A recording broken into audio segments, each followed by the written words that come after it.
एक बार एक जैन फकीर को उनके कुछ मित्रों ने खाने पर बुलाया। जापान की घटना है। 7 मंजिला इमारत थी जहां वे ठहरे हुए थे। 7वीं मंजिल पर ही उस घर के मालिक, उस गृहपति ने सारी व्यवस्था कर रखी थी। उस गृहपति ने अपने और भी बहुत से दोस्तों और रिश्तेदारों को बुलाया था। सभी उस 7वीं मंजिल पर बैठकर उस जैन फकीर की बातें सुन रहे थे। तभी अचानक भूकंप आ गया। जापान में भूकंप आते भी बहुत हैं। जैसे ही भूकंप के झटके महसूस होने शुरू हुए, सभी उठकर भागे। दरवाजे और सीढ़ियों पर बहुत भीड़ हो गई। करीब 100 के आसपास लोग थे। सभी भाग रहे थे। वह गृहपति भी भाग ही रहा था कि वह सीढ़ियों में फंस गया। तभी अचानक उसे याद आया कि कार्यक्रम के मुख्य अतिथि वे जैन फकीर तो कहीं दिख ही नहीं रहे। कहीं वे कमरे में ही तो फंसे नहीं रह गए। वह उन्हें देखने वापस कमरे में गया। उसने देखा तो वह देखकर दंग रह गया। वह जैन फकीर तो पलथी मारे, आंख बंद किए, एकदम शांत चित्त से बैठे हुए थे। ऐसा लग रहा था जैसे बुद्ध की शांति से भरी प्रतिमा हो। चारों तरफ हाहाकार और हल्ला मचा हुआ था। सभी अपनी जान बचाकर अंधाधुंध भाग रहे थे। बिल्डिंग में भी भूकंप के झटके महसूस हो रहे थे, लेकिन यहाँ यह फकीर तो बिना विचलित हुए ध्यान में मग्न थे। उस फकीर के चेहरे की शांति उस गृहपति को अपनी ओर चुंबक की तरह खींच रही थी। उसका रूप, उसकी शांति, उसका आनंद सम्मोहित कर लिया गृहपति को। खींचा चला आया जैसे कोई चुंबक से खींचा चला आता है। आकर बैठ गया फकीर के पास। भूकंप आया और गया। कुछ देर बाद जैन फकीर ने अपनी आंखें खोली और भूकंप की वजह से जिस जगह पर उनकी बात रुक गई थी, उसी जगह से उन्होंने अपनी बात दोबारा शुरू की।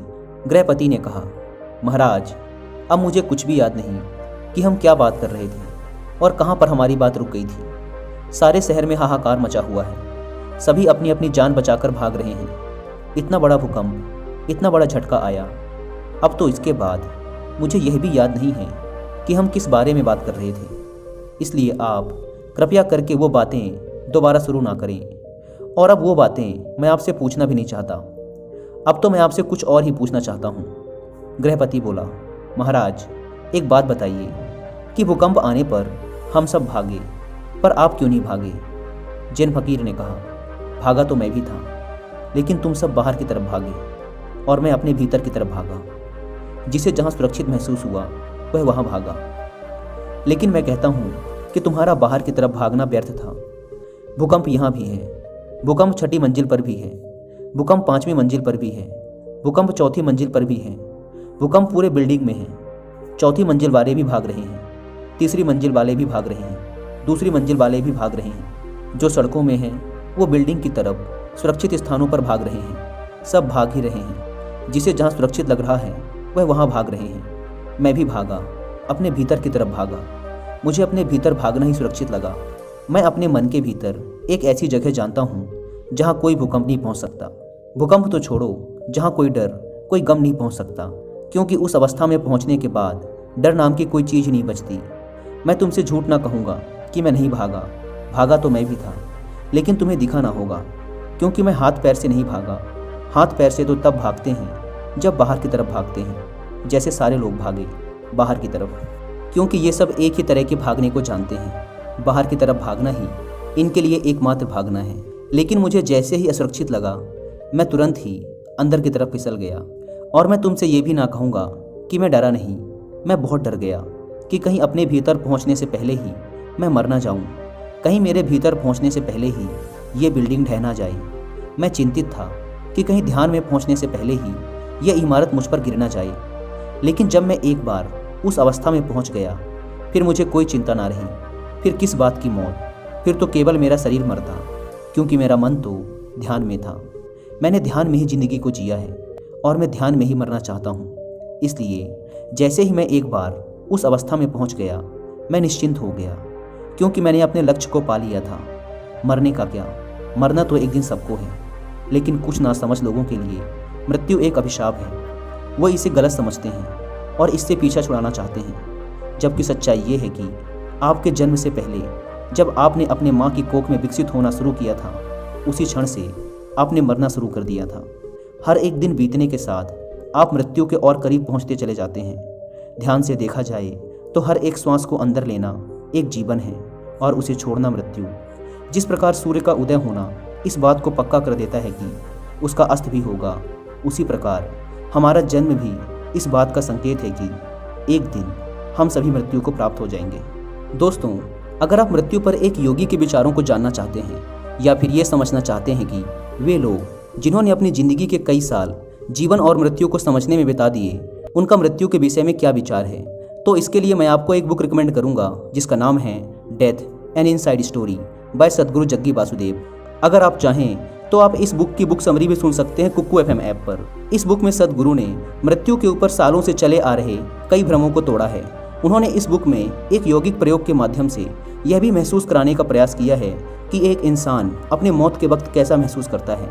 जब मैंने कुकू FM पर इस बुक की बुक समरी सुनी तो मुझे बहुत सी नई चीज़ें सीखने को मिली और मुझे पूरी उम्मीद है कि आपको भी ये बुक समरी बहुत पसंद आएगी और इस ऑडियो बुक को सुनने के बाद मृत्यु के प्रति सोचने का आपका नज़रिया एकदम बदल जाएगा। कुकू FM की बात करें तो यह इंडिया का लीडिंग ऑडियो बुक प्लेटफॉर्म है जहां पर आप इंडिया की किसी भी लैंग्वेज में हजारों बुक्स की ऑडियो बुक सुन सकते हैं।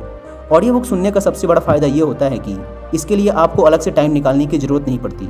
आप अपने घर के कामों को करते वक्त भी बुक की नॉलेज को गेन कर सकते हैं। नॉर्मली कुकू FM के पूरे एक साल का सब्सक्रिप्शन 399 रुपीज़ का होता है, लेकिन यदि आप डिस्क्रिप्शन एंड पिन्ड कमेंट पर दिए गए लिंक से इस ऐप को डाउनलोड करके उसमें हमारा कूपन कोड WI50 यूज़ करते हैं तो आपको मिलेगा सीधे 50% का डिस्काउंट, यानी कि सिर्फ 199 रुपीज़ में आप पूरे एक साल तक हजारों बुक्स की ऑडियो बुक सुनने का फ़ायदा उठा सकते हैं। लेकिन ये 50% डिस्काउंट वाला ऑफर सिर्फ पहले 250 लोगों के लिए ही वैलिड है, इसलिए देर ना करें। Link description and pinned comment पर दी गई है, एक बार जाकर जरूर चेकआउट करें। कहानी में आगे बढ़ते हैं। उस जैन फकीर ने कहा, मैं तुम्हें कोई सिद्धांत नहीं सिखा रहा हूँ, बल्कि शराब पिला रहा हूँ। अंगूर से निचोड़ी हुई नहीं, बल्कि आत्मा से निचोड़ी हुई। पियो, खूब पियो, नाचो, गाओ, हंसो, मुस्कुराओ और जीवन में जितने भी क्षण मिले अंदर की तरफ मुड़ जाओ। किसी भूकंप का इंतजार मत करना, क्योंकि भूकंप के समय वही अंदर जा पाते हैं जो रोज़ अंदर जाते रहते हैं, जिनका रोज़ आना जाना लगा रहता है। मैं अंदर जा पाया क्योंकि मैं रोज़ जाता हूँ और अंदर का यह रास्ता मेरे लिए परिचित था। यह मत सोच के बैठो कि जिस दिन मृत्यु आएगी उस दिन ध्यान कर लेंगे, नहीं हो पाएगा। अगर जीवन भर धन की चिंता की है तो मरते वक्त भी अंदर धन की ही चिंता चलती रहेगी। अगर पद की चिंता की है तो मरते वक्त भी और ऊंचे पद प्राप्त करने की लालसा लिए मरोगे, क्योंकि अपने पूरे जीवन में हम जो कुछ भी करते हैं, मरते वक्त वही सारे विचार और कर्म हमारे आंखों के सामने से छोटे रूप में गुजरते हैं। मरते वक्त एक बार हमारी पूरी जिंदगी हमारी आंखों के सामने से गुजर जाती है। संक्षिप्त में कहूँ तो जिंदगी भर हम जो भी करते हैं, अंत समय में हम वही महसूस करते हैं। अगर हमने पूरी जिंदगी भर किसी को दुख पहुंचाया है तो अंत समय में भी उसके पश्चाताप में हम दुखी मन से ही मरेंगे। और अगर हमने जिंदगी भर अच्छे काम किए हैं तो अंत समय पर हमारे पास विचार करने के लिए अच्छी यादें होंगी और हम खुशी खुशी इस दुनिया को अलविदा कहेंगे। फकीर ने उस गृहपति से कहा, अगर तुम ध्यान में मरना चाहते हो तो ध्यान में जाना, ध्यान को जीना शुरू कर दो, ताकि मरते वक्त तुम्हें अपने भीतर जाने में तकलीफ ना हो और तुम ध्यान में ही इस दुनिया को अलविदा कहो।